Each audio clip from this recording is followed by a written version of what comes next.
Well, good morning, everybody. Welcome. I'm glad to have you again. And I think this has been a lot of fun over the last 3 years. We've had some really interesting people, and we have a very interesting person this morning. So, Dr. Kurt Newman, if you don't know, if you're in a coma, is CEO of the Children's National Medical Center, a very, very important institution in this community, and he's a very important person in this community for leading a critical part of the strategic activities of what goes on. So, Dr. Newman, welcome. Well, thank you, Mike. And you know, at the beginning of any medical talk, you have to provide any disclosures around possible conflicts. So I'm going to disclose my conflict, my PNC. That's not why I was invited here today, I don't think, but I'll leave that to you, sir. How wonderful it is to hear from you. Thank you. Good morning, everyone. Variety of things we want to talk about. This is an individual who has 2 lives, and those lives are not disparate, but they're very complementary. But I want to talk about his role as a physician first. A person who I happen to know from conversations we've had in the past, started out as a liberal arts major, and then went to medical school later, and became, for over 30 years, a very well-known, very renowned pediatric surgeon. But there was an event in his life early on that I want to ask him about, because I have a feeling it's had an impact on him. And that is, as a fairly young person, he had cancer, and he's a cancer survivor. So I would like to ask him a little bit, both as a physician and as a person like me who's lived a while, how has that impacted you in the way you approach life and your job? Well, thank you, Mike. Usually when people talk about my 2 lives and refer back to my education, the 2 lives they're talking about are UNC and Duke. So it's nice to think about it a little differently, but even in that was good preparation on learning how to bridge conflict. Your question is an important one to me because when I was in medical school at Duke, about halfway through my education as a physician, and I was headed down the road to being a cardiologist. And just there was something about the heart I just kind of liked. It was cool.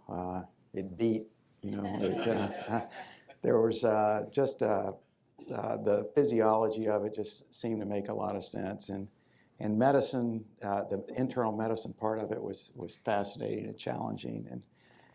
But I discovered something when I was shaving one day, and felt something a little odd. And then, when you're in medical school, whatever rotation you're on, you think you have something. And so I put it off a little while, and then went and had at the student health service actually check it out, and they said, well, you need to really get this checked out.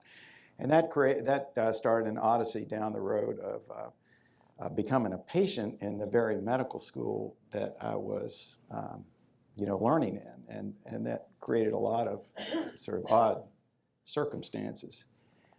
So one of the perspectives that was very important to learn there was the feeling of what it's like to be a patient, and it was acutely exacerbated by being a patient among your peers and feeling different. And I felt healthy, but I had this thing that was wrong with me that I, was trying to deal with as a young person. And that experience has stayed with me because, and as even to this day, I talk a lot about, and our team and our hospital thinks a lot about the patient and family experience and trying to get outside of being a doctor or a nurse or a hospital administrator, but look at it from the perspective of a patient or a family. So that was just a critical perspective that has stayed with me. I'd say another insight was just the having surgery. I mean, it was just such an intense experience. And but for me, in terms of my career choice, was transformative. And the experience there was the interaction and relationship with the surgeon that I had. And just in an incredible nexus of circumstances, the surgeon that I had, and what this turned out to be, was a thyroid mass that then was discovered to be a cancer, had the same thing when he was a young man at the Massachusetts General Hospital training in surgery.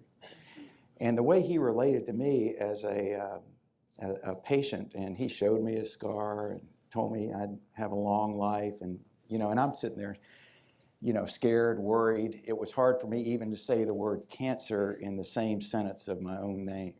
I mean, it just, whoa, that's not me. But he helped me get through that and realize that this is something that could be handled. He was going to take care of it, that he had this long life. So that really, as I went through that process, and he helped me through that process, it sort of opened my eyes up to being a surgeon, and that was something that actually went against a lot of the sort of, I guess, there's a certain set of characteristics that people associate with surgeons. They're, I don't know, you guys know them all.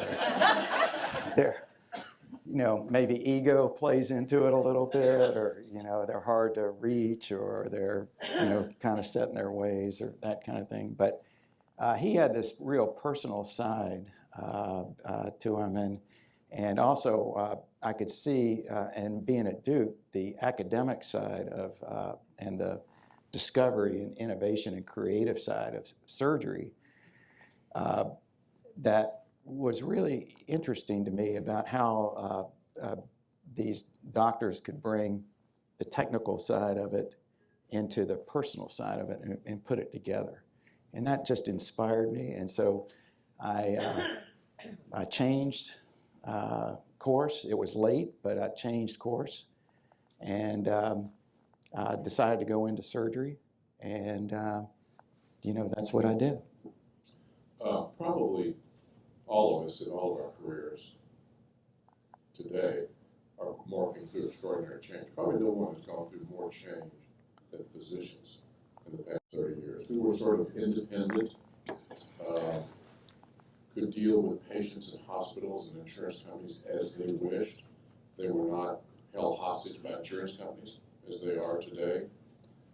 Talk about the management of physicians who are often now employees, not independent, how that works in a large hospital system, and then contrast that with the administrative side of the hospital.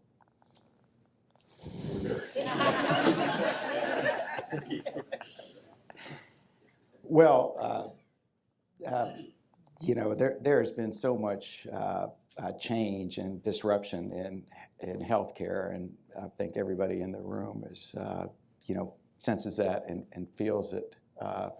And I think you could look at just about any part of the healthcare industry, if you want to call it that,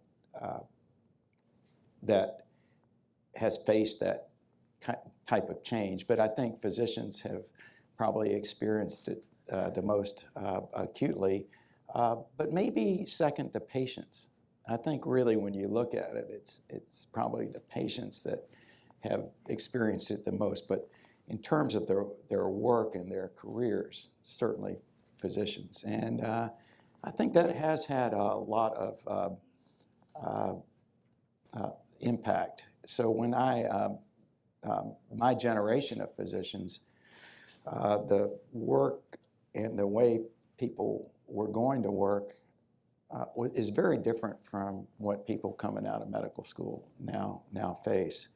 And that transition has particularly for the people that started in one way, has been extremely difficult.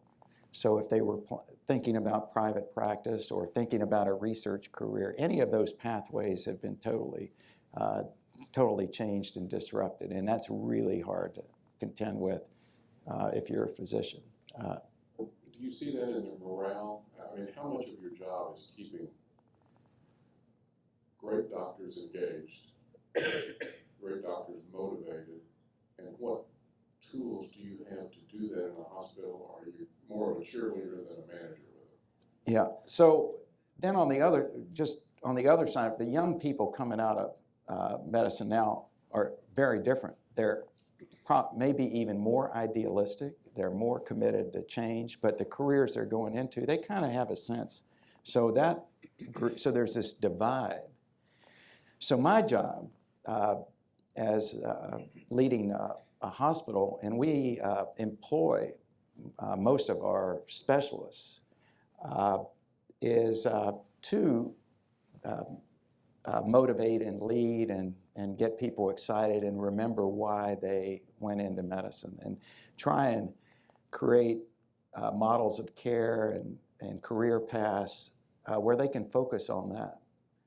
And I think being a physician and having been through a lot of this myself gives me some credibility and authenticity to talk about that and listen to them and try and focus on some of the things that we can do to make their jobs and lives better. And in many ways, the employment model is, so for example, our physicians don't have to worry about what insurance or payment the patient has. If it's a child on Medicaid to a child that's, the family where the family's paying for it out of pocket because they have lots of money, the physicians don't have to worry about that. The hospital or health system takes care of it. They can focus on just caring for the patient. Well, that's a lot of freedom to do the kind of work that they want to do. But it is, I do spend a lot of time thinking about that and motivating our physicians and nurses. But that's the kind of language I talk about, and the way I try and articulate it is, look, there are lots of changes in healthcare, but we're going to use our health system and our levers to make your work as meaningful as possible. Move to the administrative side, managing nurses, sometimes unions. A large administrative staff is very intense to keep a medical system going. This is your first time to do that. How has that been different?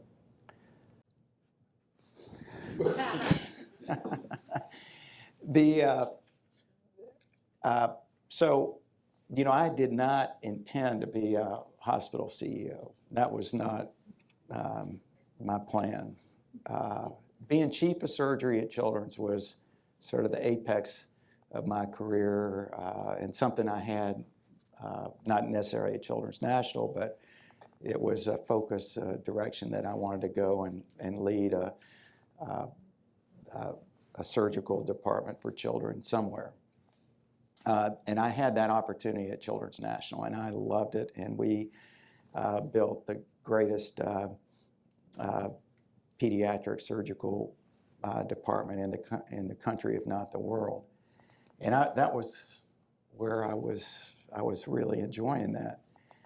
But the opportunity to lead one of the great children's hospitals in the country, if not the world, was just at a place where I'd been for 30 years, was just too exciting to pass up. And obviously there's a lot of challenges to a position like that. And, I didn't have a lot of formal preparation, as you nicely pointed out, Mike.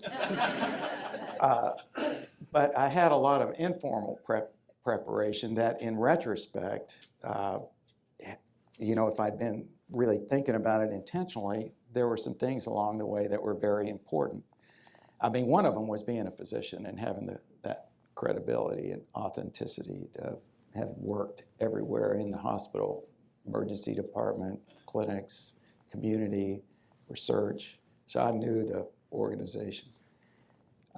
A second was, and these were sort of things I hadn't really thought through, but I had gotten involved with fundraising early on at the hospital. And I learned through that, and I like to think of it not necessarily as fundraising, but as really that I enjoyed it, telling the story of children. And it was telling the story not just about surgery, although that always was a good one, but just about everything we were doing. And I learned a lot about, all the things we were doing, in the city, the community, that were just so important. And then another one was I had the opportunity, and this was one of those jobs that nobody else wanted, which was, I was talking to one of my colleagues, Lois, back there, but it was around building a quality program for the hospital. And that was just a thankless job. No self, respecting surgeon would ever get involved with quality improvement at that time. But I thought, you know what? They've asked me to do it. There's a nice nurse down the hall that's going to be running it. And now she's in the class of 2016, Kathy Gorman. I don't know if she's probably back running the hospital right now. But so Kathy and I were given, the runway to build a quality program, quality improvement, look at outcomes, metrics, link it to our electronic medical record, and really look at our performance. And this is at a time that hardly anybody was doing it at that level. And we built that program, and I learned so much about the quality improvement, lean, all of these things that were just not, in the lexicon of practicing surgery. And also about areas of the hospital that I had had not really been exposed to. So that education between telling the stories of children and learning to get resources, and then if you're the guy that got the resources, you had a pretty good say in where they got spent. So, surgery did pretty well. So it was a good lesson there. And then the quality improvement and metrics and numbers and looking ourselves against our peers and using that to improve. So that was great preparation, not only for being chief of surgery, but then when the CEO position opened up it was tough as an internal candidate, but I had a really good kind of vision about where I wanted Children's National to go. A lot of it was around big ideas. We had a big idea for surgery, and that translated through my good friend Joe Robert into a major gift and grant from the United Arab Emirates, Abu Dhabi, to build a center of innovation in pediatric surgery that's world-renowned now. So I saw how a big idea could transform surgery, and that's what I wanted to bring to the hospital in general. Probably the first time experience you ever had was last 4 years working for a board. Never done that before, I imagine, even though many of the executive positions are employees. Coming late to board governance and board leadership, was it like you thought? How much time does it take to educate a board, bring them along? How do you spend your time in relationship with the board? Well, you're right. If I had to look at one area that I was probably ill-prepared, was thinking about boards and relationships and governance. However, one thing that I found very helpful as chief of surgery, and again, it's one of these things that I didn't quite know at the time, but I got an executive coach as chief of surgery. I think one of the things about being a leader is is to be humble, and to be an effective leader is to be humble and not just think you know everything, but look outside in and look at where you may have strengths or weaknesses and things you need to work on. So I felt like I wasn't, as chief of surgery, I wasn't making the progress that I wanted to make as a leader. I'd kind of reached a plateau. I was just feeling like there was something missing, so I got an executive coach, and she helped me think through a lot of things and was getting, and she said, in fact, she said, this CEO job is opening up, and you might want to be thinking about that. But if you think about it, you need to be prepared. And so she helped me start thinking about, the board, and because the board was going to be the search committee. And how would I think strategically about the relationships with the individuals and the board as a whole? And that was very helpful as I went through the process of the search, because there were other internal candidates and it was a national search and all of that. So I felt very prepared going into that, and then beginning the relationships with the individual board members and the chair of the board, and then the executive coach. So it was clear that some of the things that worked as chief of surgery weren't going to work as in the boardroom. And my first board meeting as CEO, I would say, didn't go as well as I thought. I got a little, I thought I knew something about what we were doing, and there was a board member who, thought that he knew a little bit more, and I should have just, deferred and worked it out. And, it was just so, you learn these lessons. But fortunately, I had a great mentor as a board chair, Jim Lintod, who a very seasoned executive, and he had a lot of experience with boards and governance, and he helped mentor me through that. And so then I got very comfortable with that board, and I have a tremendous chief of staff who's here, who was mentioned, Michelle McGuire, who was class of 15. And what's your code word thing? What is it? I know you all have these little things. I've never been, asked to be part of Leadership Greater Washington, but both of both of my sons went through the high school program. But Michelle and has worked with me and the board, and we do now, Mike, to your point, spend a lot of time thinking about the board relationships. And we have a very complex governance structure.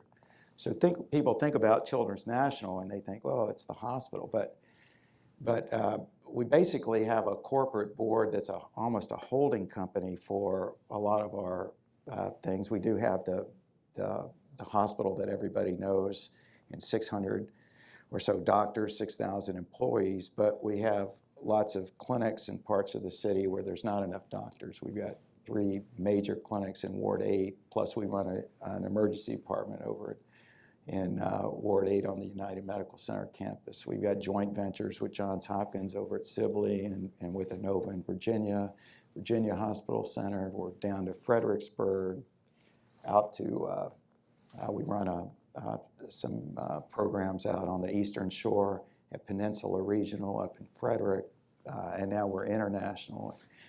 So, and we have different subsidiaries that manage different pieces of that have advisory boards. And then, of course, at the heart of it, there's the Legal Affairs and Audit Committee and the Finance Committee. And, it's a big $1.2 billion operation and company. So to run that, the other piece of it is I just love to surround myself with really smart people. And it's sometimes it's gets a little bit tricky to manage all of these strong personalities. One of them's here, Tanya Kinlow, who's not the strong personality part, but who's our head of government community affairs and advocacy.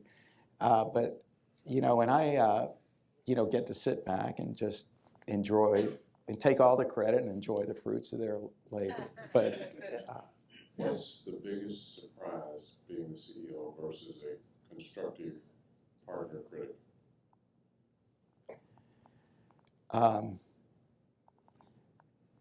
It's not necessarily a surprise, but at the end of the day, it's all on me. And but that was the attitude I had as a surgeon, that no matter what happened to that patient, that family, I was responsible. And with that kind of, there's nothing. The worst thing in a hospital, and there's probably 18 families right now whose children are having surgery in our operating rooms, there's 300 kids in the hospital right now and thousands of kids being seen by our doctors. I think the biggest or the hardest thing for me was to live with that responsibility, knowing what it was like for me as a doctor with that my own patient, but now feeling that responsibility for the whole enterprise. If you had a pie chart, how do you spend your time? Externally, internally, fundraising, cajoling, hiring, recruiting? Yeah. Well, I'd have about 5 pie charts. And for me, sometimes it's hard to slice things into pies because, my team will tell you this. If I walk out in the hallway to do something, but on that walk, I'm probably, working the employees, and maybe it's the shop steward, or, doing a little fundraising thing with a family, a grateful family, or checking on an operation that's going on to make sure. So it's hard to segment it, but more and more I'm concentrating on some of the external, the strategy, the fundraising, the telling our story, the relationships, as I've built the internal team. And the internal team, and Kathy Gorman, who I mentioned, she's a nurse. She's our chief operating officer. So I thought, as we built the management team, I thought very strategically about how we were going to set things up. So we have a chief strategy officer who's really managing a lot of the relationships I mentioned. And more and more in healthcare, our view and our strategy is to try and develop alliances with a lot of these big health systems. When you look at it, we're probably technically the last independent, locally governed healthcare hospital in Washington, D.C. that's based in Washington, D.C. Just about everyone else is part of something bigger. But Children's National, we're here. But we've got to be working in concert with these big, mainly adult health systems, so that we can continue to serve the children like we always have.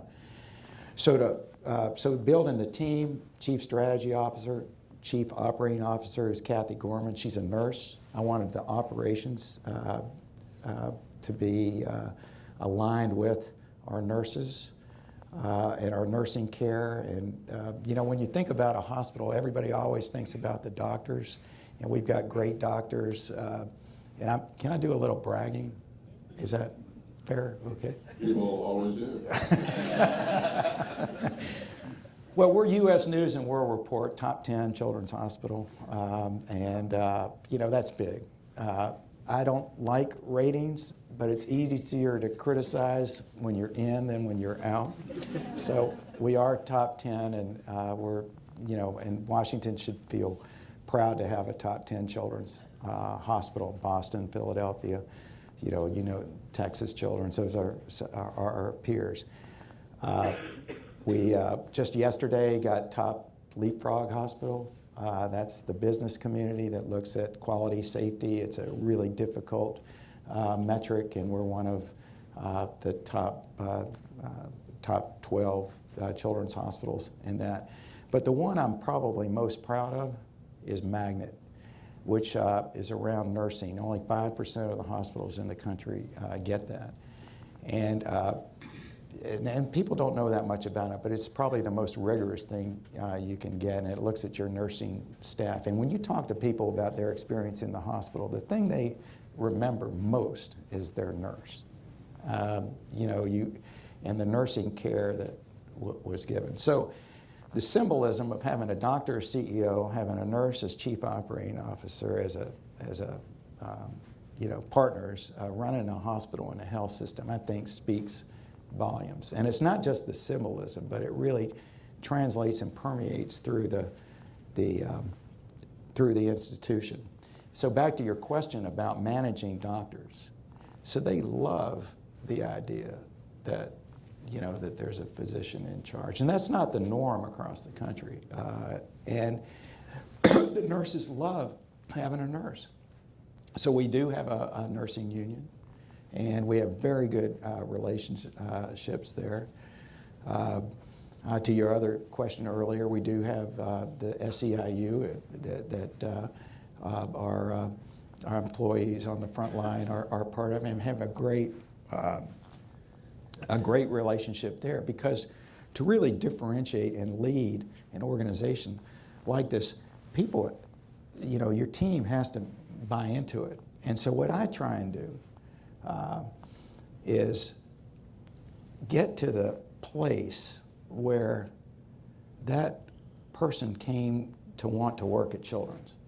There had to be something, because it's, as everybody in this room knows, it's not an easy place to get to. It's hard to park there. We try and be competitive with but we're a nonprofit, tax exempt, so we try and be competitive with compensation and all of that, but sometimes it's tough. And we got a very difficult mission. So if somebody wants to come work there, there's something in their heart that they want to take care of kids. So if we, that's where I go back to. So to your question on the pie chart, I am basically always making that chart, that pie, bigger. That's the way I kind of think. And and what I mean by that is thinking big, taking some risk, being an organization that is, and right now it's extremely challenging, and it'd be really a lot of fun to be doing what I'm doing if it didn't matter so much. But our company now, and you're probably a veteran of this yourself, we've got a traditional business that we're really, really good at. So we're top 10, as I said, U.S. News and World Report. We've gotten 2-3 credit upgrades in the last 4 years. We just refinanced our bonds. Now, do I sound like a executive now? Okay. So, things that we've never seen taking care of more patients. We're at all parts of the city. We got a big mental health program, big idea around mental health that we're working on. We're down to the wire with some negotiations in the Army to get the research campus out at Walter Reed campus, which is going to just transform our research. We're number 6 in research dollars from the NIH and Children's Hospital, so lots of spinning off companies. You know, things are just going great, but at the same time, our business is being completely disrupted. And so we're thinking about it, you know, how do you do that and run the business that you know in healthcare, but now the business model's upside down. So instead of getting paid for all you do, we're starting to more and more get paid for how healthy we keep people, and, you know, population health, affordable care. And we've got new competitors, Walmart, Walgreens, you know, urgent care, and then these big health systems and the consolidation there, and so we're trying to, you know, create almost a new company within our company that it will help us make that change from a business perspective. But then back to one of your other points, how do we help the doctors and, you know, think that through? And who are these new doctors that are coming from the millennial generation? And who are the new patients? We spend a lot of time thinking about, well, how do we be in touch with our new customers or consumers that are getting their health care through their phones, or how do we set that up? You know, the financial industry, the services industry is, you know, right in the midst and been doing it. So we even look at other industries of models of what are those lessons we can learn.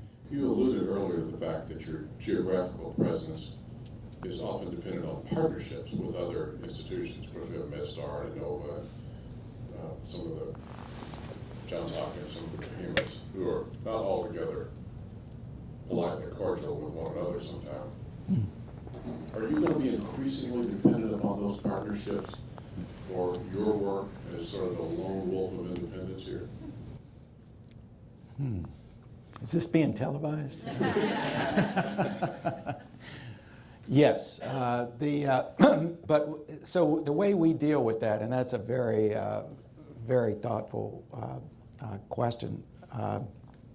The way we deal with the maybe it's competition, or maybe it's as a health system, as these large health systems, which are primarily focused on adults, as they broaden their reach because they're trying to cover more and more patients in geography.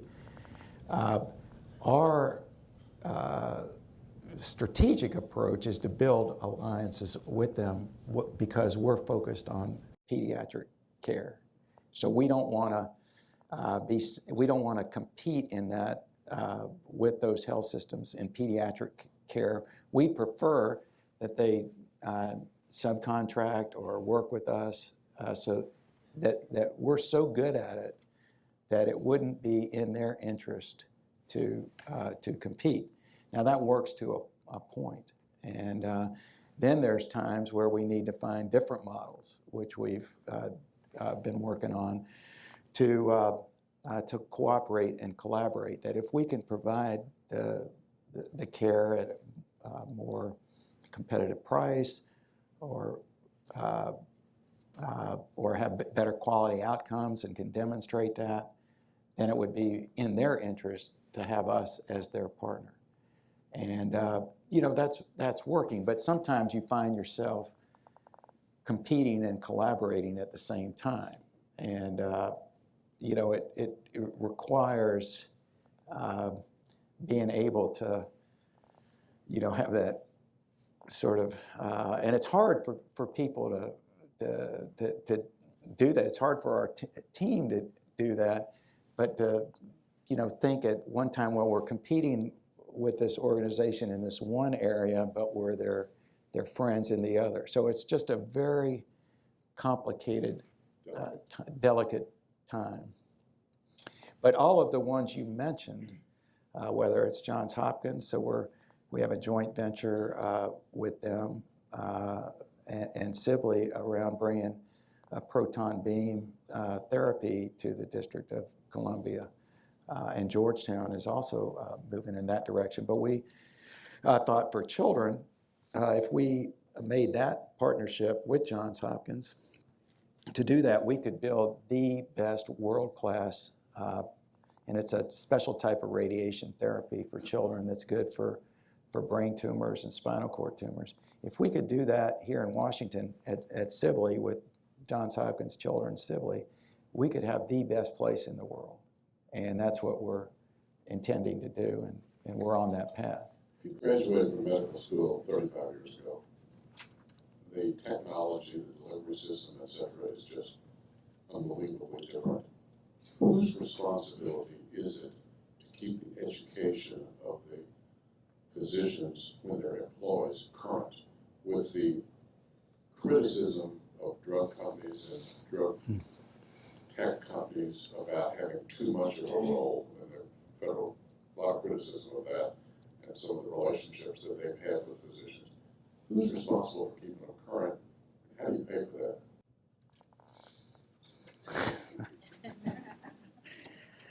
That's Jim. It better be.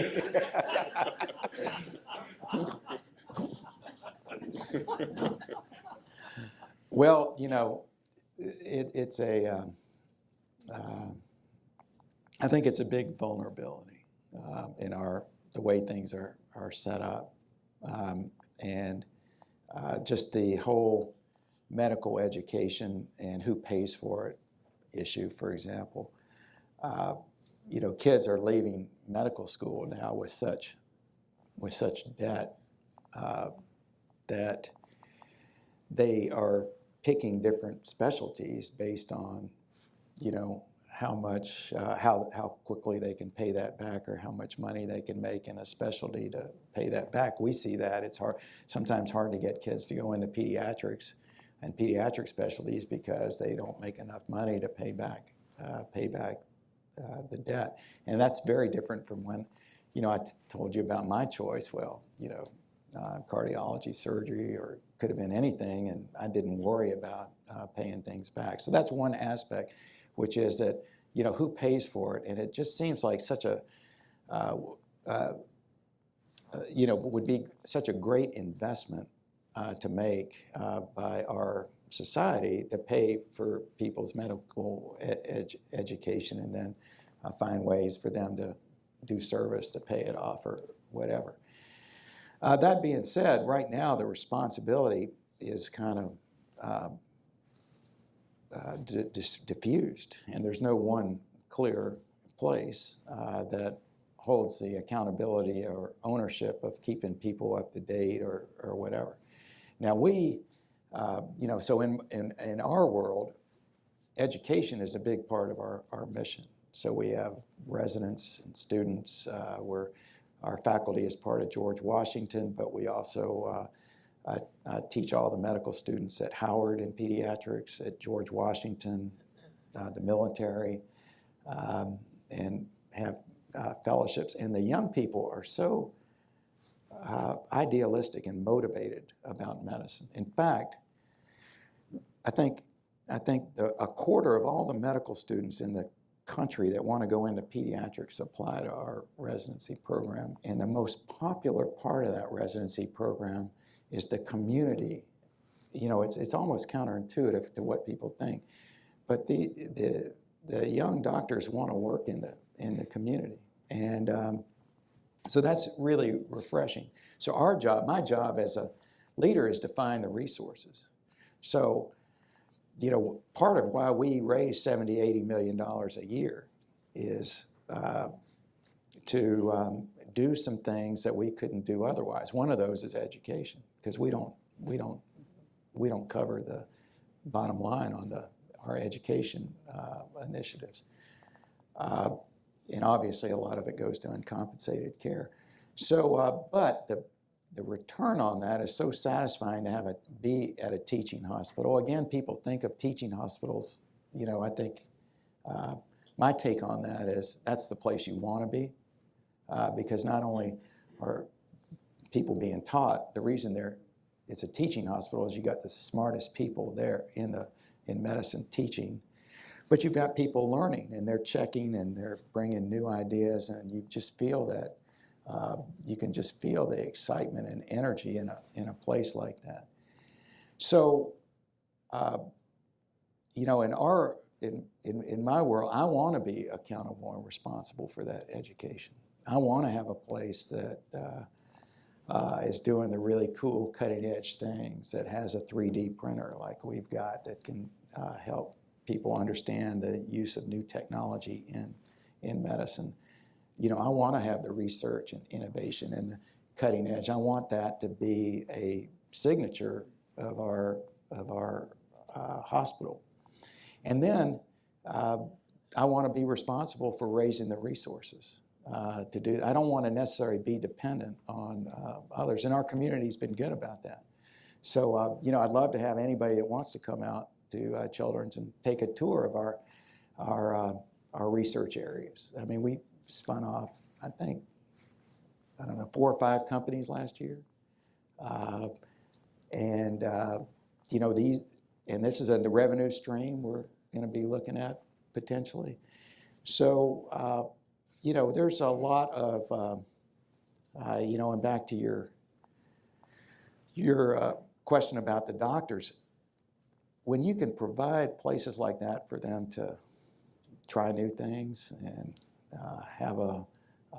or teach or advocate, the enthusiasm and the esprit de corps and the morale is high, and so I'm very optimistic about the future. 2 final questions, and we'll open it up. Number 1, who've been the 2 or 3 best mentors in your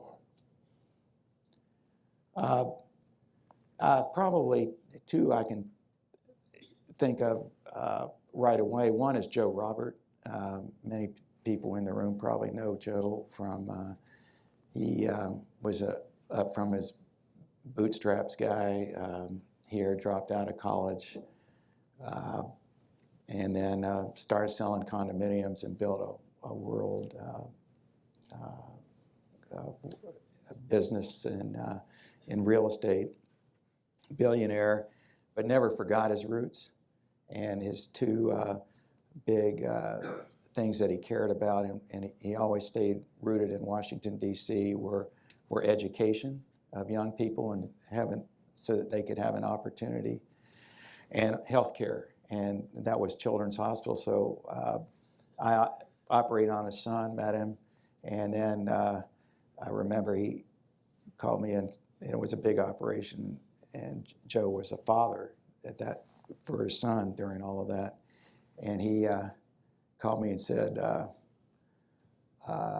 look, you got some issues down there. And I thought, oh God.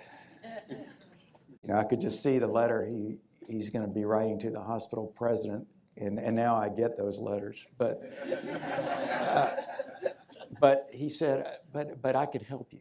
And we developed a friendship and a partnership, and he was a go-to guy for me, where I could, he would share leadership lessons that were extremely helpful as I built surgery along with him. And then he was still alive when, first he helped me get the big grant for the Sheikh Zayed Institute, but when I became CEO, and that was, and I had gone to him as he developed a brain tumor, and had gone to him as he was very sick, and he would, give me ideas and lessons about things. The second was the chief of surgery that I came to Children's to work for in 1984, a gentleman named Judson Randolph. Dr. Randolph was the first pediatric surgeon full-time in Washington, D.C., and he had come in 1963 to do that from Boston Children's. Where's my friend from Boston Children's? And just think about that, So, pediatric specialty care in Washington is pretty young. Children's has been part of Washington since 1870. In fact, our first home was over here on 9th Street. And Dr. Randolph was just a wonderful, inspiring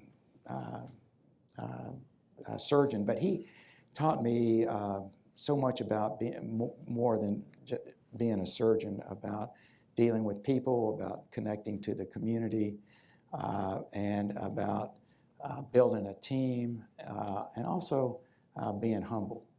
And no matter how high you get to, remember where you came from. He was from Tennessee, and just a great guy, and was so inspiring. So I wanted to be like him if I could be, and so he just guided me along to be a leader in surgery. So those are the two, I think. It's pretty unusual. We have two hospitals here in town headed by physicians. Georgetown, headed by Rich Goldberg, he's retiring at the end of the year, and he said the biggest thing he told the board moving forward was why he had been successful was that he was a psychiatrist. He spent more time doing that with everyone. So not to nudge you, but down the road, what would you tell the board the next leader should have?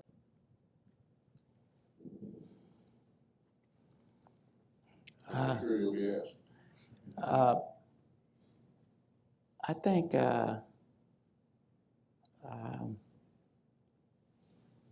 I think authenticity and credibility and humility, connected with ambition and big ideas. I think it can come from anywhere, but I think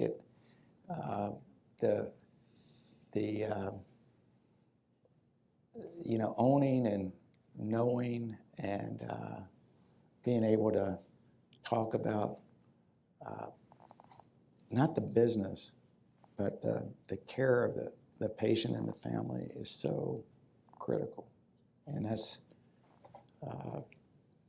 what I would tell them. I think not to go down the business road. That's important, but that serves the patients and the families, not the other way around. You think a physician does bring that additional relationship? I think a physician can. I think a nurse can. I think a business person could. But that's what you want to lead with. Now it's your turn. Questions? Thanks a lot.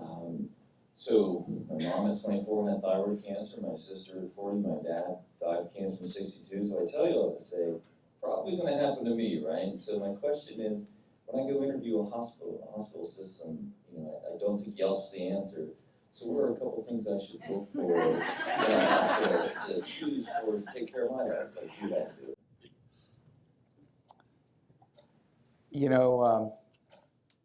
I think it is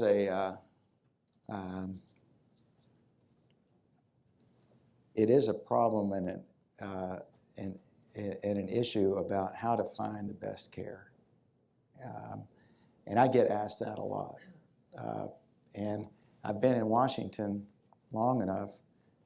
I know how to navigate and maybe who the best people are. But it's hard to find that out. And there are Yelps, and we're trying to be more transparent. So we've put all of our doctor reviews online. So you can go to our website, and if they've had enough reviews, you got to have a certain number, but you can find their information. But even that is not. I think the best way is to, be friends with somebody that knows right now that knows the system. I don't necessarily think you can rely on the data. A place like the Mayo Clinic or Cleveland Clinic or, generally you're going to get really top care. But the health systems are so fragmented right now that it's hard to know. And even in a good system, they might not be good in the specific area that you're interested in. So, I'll give you my card. And, I think there is a business opportunity there for people that really know how to navigate the system and how to get to the right doctor and find out who the right doctor or the right hospital is. And it's gotten, and some of it is things have gotten so specialized. That used to be the role of your internist or your primary care. And just, given the way things are now, that's gotten separated out. And I think that's why people go to urgent care and whatnot. And so, it's a very important question, but I don't have the best answer, but, I'll help you. Okay? There's another question right here, I think. Oh, go ahead, Lyles. Lyles, go ahead. By the way, if you're feeling left out, your applications for the 2017 class are available. I know that you've got, our region, one of our great challenges is the fragmentation of our region. And I know that you have a vision for a high-quality children's health system throughout this region. Is that a different, to pull that together, you're leading that, is that a different set of leadership skills to try to work those collaborations, or is it simply the things that you're doing day in, day out inside the hospital?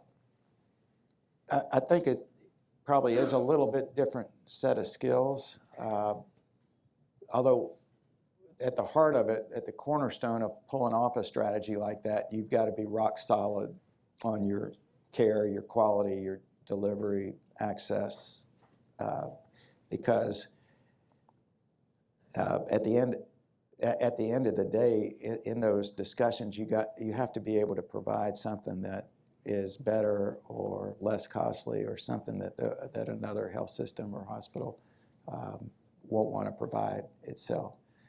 I think but the outside qualities would be openness to partnership, if you will, and being able to develop trusting partnerships in business relationships. And that can take time, particularly when you've been competitors maybe in the past. So it took us, we had been competing hard with the Inova Health system in Northern Virginia for many years. And one of my first conversations and outreaches was to Knox Singleton at Inova, and I said to him, and he said to me, look, is there a different way we can look at this so we can deliver better care to the kids in Northern Virginia? Because the competition model and getting into an arms race just wasn't sustainable.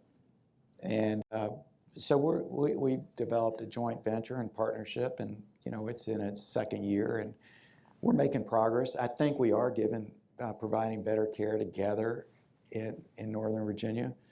But it's been, there's been things we've had to learn along the way about each other and each other's organizations to move in that direction. It's not the easy way. And then there's a whole different set of disruptors that get in the way of that. In Washington, for example, probably, at our hospital, but I think this is true across the region, 55% of our kids are on Medicaid. In this region. So that's a marker for poverty and all the other issues, education, hunger, and that's growing. Even though you don't think of Washington that way, if you look at kids, that's, and certainly in Washington, D.C., that's the trend as well. So to deal with that, we have 3 different Medicaid plans we have to deal with, 3 different states. It's a state thing. It's not, and they are as different as any plan can be from. So Maryland is, out there. They've got a waiver that, and they have a healthcare financing system that no other state in the country has. Virginia has decided not to participate in Medicaid expansion or the Affordable Care Act. And then the district is, got a good, right in the middle and has a good solid plan. So we have to deal with all three of those plans in different ways for those 55% of kids and growing. That's one example. Then you've got another cut at it, which is the, somebody was Kaiser. You've got other payers and systems that are, taking on risk and looking at their population and how are they going to deal with it and how are they going to pay. So, that's all, it's all very complicated. But my focus is, look, if we concentrate, and this is what I tell our team and our, if we concentrate on doing what's right for kids and doing it the best way possible and proving it, we're going to be all right. The finances will follow. And let's just focus on that. Be authentic and credible and transparent about our work and relationships. And the leadership at other health systems or political leaders, they will find ways to help us make this work, because we all want the best for our kids. And if we just stay focused on that, then I think we'll be good. And I think the evidence so far is demonstrating that. Thank you for being here, Dr. Newman. I'm not sure if it's working. I'm Paula Rothenberg with Hope Connections for Cancer Support. I was at a cancer conference yesterday, and one of the presenters, an oncologist, stood up and said, I am compensated on volume versus outcome. And by volume, he meant the number of tests he orders, how many, the different protocols that he may order for one of his patients. How do you manage the revenue needs against both the medical and quality of life issues of your patients and their families? Well, I understand the tension in the balance in the question you ask, and when you're and we face those questions too. I mean, we've got to have a sustainable enterprise. We focus on being competitive, and we have to. I'm proud that we've been able to eliminate a lot of waste and expense without having to have major layoffs. That's part of it. We've been able to think about how we do things differently. But I think we always think about and talk about the child and the family. And so we want to be sure that we're not impacting what the doctors need to do or the nurses need to do. So it's I guess it's building a culture and sticking with it. And if end of life care and doesn't, it's not in the current models, not, or the type of work you're doing isn't necessarily financially sustainable if you try to just charge for that type of care. And we find that even more so with children. But boy, that's something we just have to do. That's part of our mission. We want to do that. So we find ways of supporting that. And we'll prioritize that, for example, with fundraising or to make up that difference, so people don't feel if they're doing that kind of work that they have to compromise. Last question? Something? Yes, ma'am.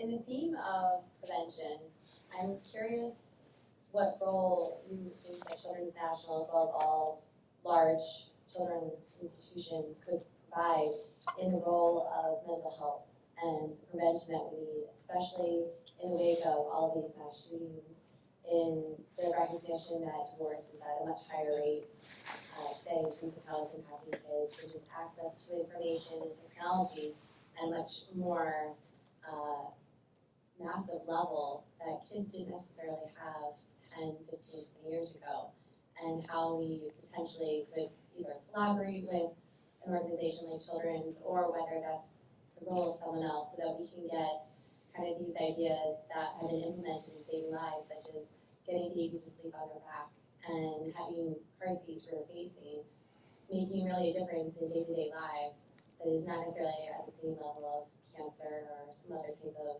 disease, but really on the prevention side. Well, thank you. Back to when Mike and I were talking about boards, and I was talking about the search, and the board was the search committee. They asked me, they say, well, you're a surgeon, we get it. You've done this big surgery center and all of that. What is your next big idea? I mean, where would you take Children's National next? And I thought about a lot before that, for some of the same reasons you mentioned, that a lot of the calls I was getting in the the group people where I live, and Perry knows a lot of folks in the same neighborhood, would be calls about their children, and they were having mental health or behavioral health problems. There wasn't enough resources. There was so much stigma around it. They couldn't find where to head or what to do, and there were just all sorts of not bad outcomes, but it just felt so disconnected. So without a lot of background, the next big idea I had that I talked to the board at that time about was around a healthy mind-brain institute that would really change up the whole approach to children and adolescents with mental health and behavioral issues. And I think that they were kind of stunned a little bit, but when you look at the statistics, 20% of children will have some type of mental health or behavioral issues, and usually the time from exhibiting symptoms to getting intervention is 8 years. So you think about that. So it's not a surprise when you hear these stories about Sandy Hook or whatever, that people knew that there was something going on with that kid, but they didn't get intervention for 8 years. And the research also shows if you intervene early, you can make much more of a difference and get people going. So that was really on my mind. So we have put together a whole strategic plan around this Healthy Mind, Healthy Brain Institute. We've made progress, but it's not at the level that I would want. But we've had a mental health summit. We were the first children's hospital to lead in that, and our head of child psychiatry was head of the national group. So we brought them together with the CEOs of the children's hospitals 2 years ago, and moved that into our advocacy effort. And Tanya is part of an effort, and there's a couple of bills on Capitol Hill right now where we're trying. In fact, Congressman Murphy from Pittsburgh is a child psychologist, a Republican. So it's a great leader to have, where he's trying to make and lead some changes that around, the whole parity of payment, and that got passed. Now we got to implement that. There are just so many issues around it. So I applaud you for being passionate about it. I think there's a lot of optimism to be able to make change, but it's not easy. But it is it's a big issue, and I haven't let go of it. I'd love to find, a set of donors that wanted to make that a cause. It's hard to do. I don't know whether that's the stigma of it or it isn't as straightforward as cancer or heart or surgery. But more and more, what I found that parents are willing to speak up and get involved, and that wasn't true before. And as they start telling their stories and we see the impact, but our country's walked away from it in many ways. And I was just reading this morning or yesterday that the mental health now is in the prisons. It's not where it needs to be. I think there's a lot of hope with research, and the new things will come along on that. But then there's another thing that I'm really excited about, and we'll be announcing this in the next couple of weeks. But a big local foundation is funding one of our pediatricians with a multi-million-dollar grant to look at the impact of toxic stress on babies and pre-K. And so we're going to, one of the great things about being in Washington is that if you can get people to focus, then you can really get support, and then making the change here gets noticed. And so it's just an exciting place to be. So I think we're going to, so pay attention to that, and then after that gets announced, come talk to us. I wish I could say it today, but the ink's not dry yet. The last question. Thank you for coming on, Kurt.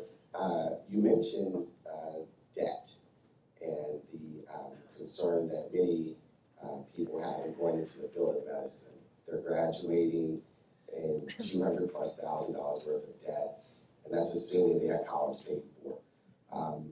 What concerns do you have, remedies or solutions do you have moving forward as we have an aging population and the fear of a doctor shortage? Well, I would love if we somehow came up with a program where people could trade national service to pay back their debt to serve in, whether it's the elderly or underserved communities. When I was growing up, we had lots of programs like that. It could be the military, or it could be the public health service. You could go work. And you see how these young people want to do Teach for America or, all these other programs that, why, it just seems like such a natural. And I would, if I had the stroke of a pen, I would love to do that somehow. I don't have, a real good answer, and it is very worrisome, not only for some of the, for the elderly population, but also the, in our world, the pediatric and underserved population. I think in terms of the doctor shortage, I think what we're finding is that more and more nurse practitioners, physician associates, other types of extenders, technology is probably going to have to play some kind of a role where you're, much more linked in to telemedicine and finding different ways. So that generally, America's great for innovation and creativity. There'll be ways that we solve for this, but I just wish there were a way that we could link, public service and national service to giving back for the investment that gets made. Thank you. Dr. Newman, thank you very much. Let's have a nice round of applause. Mike Hurley as well, once again, being a great moderator. Thank you very much.